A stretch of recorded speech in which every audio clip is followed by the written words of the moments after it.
Nous voici au samedi de la sexagésime. Alors, en ce dimanche, nous méditons sur la parole. Je vous ai raconté que il y a les trois solas. C'était sola gratia, c'était le dimanche passé. Et aujourd'hui, c'est sola scriptura ou solo verbo. Nous sommes sauvés par la parole seule. Alors, nous avons entendu d'abord la lecture de Jérémie 36, donc de l'Ancien Testament, où il y a Jérémie et Baruch qui envoient la parole de Dieu au roi. Et le roi écoute la parole. Et qu'est-ce qu'il fait?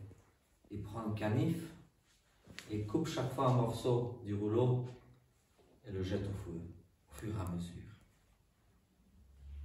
Et dans l'évangile selon saint Marc que je viens de lire, chapitre 4, il est question du semeur qui sème. Donc, est-ce que vous vous rappelez? Donc, il y a des graines qui tombent. Dans les épines? Oui, il y a des qui tombent dans les épines. Oui, ça sont les soucis du monde et plein de choses qui font que la parole ne produit pas de fruits. Il y en a qui tombent où? Dans les terrains rocheux. Les terrains rocheux, ils n'ont pas de racines, n'est-ce pas? Alors, qu'est-ce que cela? On peut dire que voilà, la parole de Dieu, elle est semée. Des gens sont venus ici en Belgique. Ici, nous sommes dans la Hesbaye, Saint-Martin de Hesbaye qui est venu et qui a semé la parole ici dans cette région. Et il y a des gens qui ont écouté la parole et qui ont été sauvés. Et puis il y a d'autres qui n'ont pas écouté. Maintenant, il est très difficile de nos jours de semer la parole parce qu'on a l'impression que personne n'écoute. Et je comprends en quelque sorte les gens.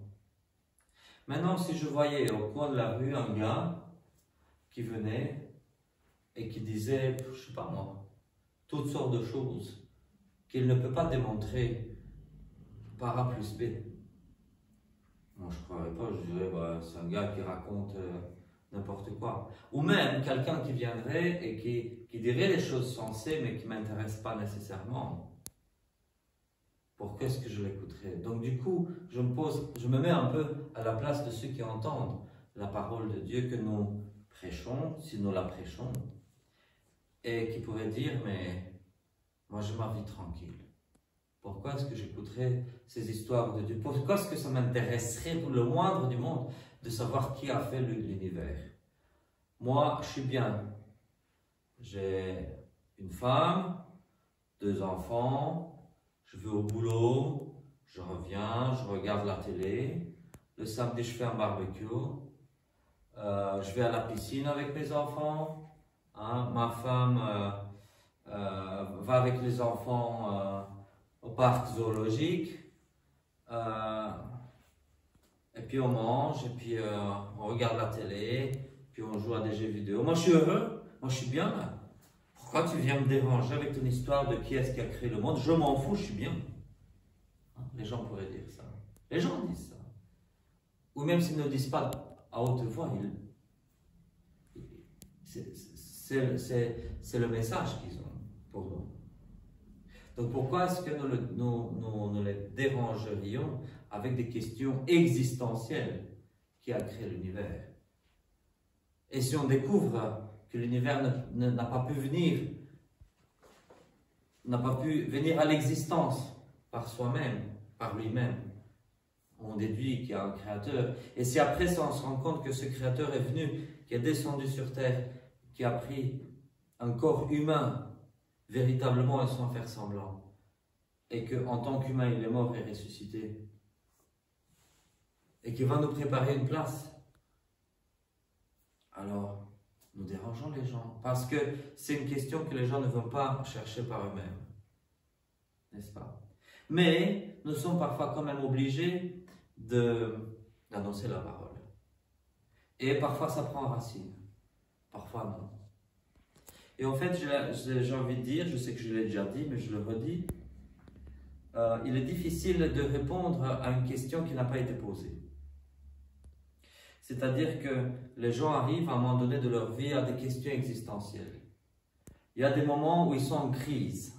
Le mot crise vient du grec et signifie jugement. Il y a un jugement, il y a une crise. Les gens sont en crise. Pas une crise du genre je veux des bonbons. Non, pas comme ça. Mais une crise dans le sens où qu'est-ce que je fais de ma vie? Qu'est-ce que. Il n'y a plus rien qui va. Hein, comme disait quelqu'un, il y a plus. Ça ne tourne plus rond ou je ne me souviens plus. Ça ne rime plus à rien. Ça ne rime plus à rien. Hein, il y a des gens qui vont dire ça ne rime plus à rien. Je suis perdu. Je me suis trompé de chemin, ça ne rime plus à rien. Oui. Et dans ce cas-là, effectivement, on peut leur montrer le chemin. Et on peut leur dire, il y a peut-être une réponse à vos questions, il y a peut-être du sens à votre vie. Et c'est ça qui est le plus difficile. Ici, dans l'évangile d'aujourd'hui, ce que Jésus nous dit, c'est que parfois il y a Satan qui va enlever la parole. Mais il y a aussi autre chose, et ça c'est dans un autre passage, où Satan va venir avec sa propre catéchèse. Et dans ce cas-là, nous qui venons avec la parole de Dieu, on a moins de chance parce qu'on a déjà un concurrent. Il y a la parabole où Jésus nous dit que Dieu a semé du bon grain et puis le démon a semé de l'ivraie qui pousse avec le blé en même temps. Donc il est difficile parfois, parce que parfois les gens sont en crise existentielle. Et puis il y aura des témoins de Jéhovah, il y aura des musulmans, il y aura des mormons. Dieu sait encore quel mouvement mystico-gélatineux qui va promettre toutes sortes de gens, ou des choses aux gens. Et les gens vont croire du n'importe quoi. Mais du coup, on doit être vigilant. Alors effectivement, nous devons semer la parole. Et je sais que c'est très difficile. Parce que parfois, après ça, on risque de briser des amitiés. J'annonce la parole de Dieu à quelqu'un et cette personne après va m'éviter parce qu'elle va dire « mais ça ne m'intéresse pas ton truc. Et moi je suis bien, j'ai ma voiture, j'ai mon boulot, j'ai mon match, j'ai ma télé. Pourquoi tu viens me déranger et que tu n'es plus mon ami ?» Ah, ça peut venir. Alors, je ne vais pas dire que je jette la pierre toujours aux gens parce qu'effectivement, il est très difficile.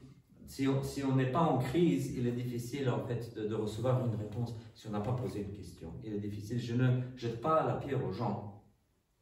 Mais effectivement, nous devons profiter des moments où les gens sont en quête de réponse et apporter la parole à ce moment-là.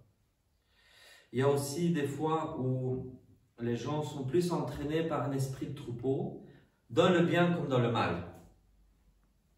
Et effectivement, il y a des endroits où il y a un groupe de chrétiens qui leur très bien, puis des gens en recherche, et puis ça fait effet boule de neige, on se sent bien parce que se sont accueillis, et dans ce cas-là, parfois les gens ne réfléchissent pas trop. Quel est le message qu'on vient me porter? Ça peut être un groupe de chrétiens ou un groupe de, je sais pas, quel truc mystico-gélatineux, ou un groupe de mormons ou témoins de Jéhovah, et puis les gens vont quand même adhérer parce que c'est par esprit de troupeau et qu'on a envie d'avoir des amis et on a envie d'être aimé et apprécié. Et c'est ça qui peut arriver. Et les gens qui sont souvent en quête de relations, sont en quête de chaleur humaine et qui vont aller n'importe où, que ce soit l'église de Dieu ou que ce soit une secte ou quelque chose. Les gens vont tomber dedans. Voilà. Mais parce qu'ils ne sont pas assez vigilants.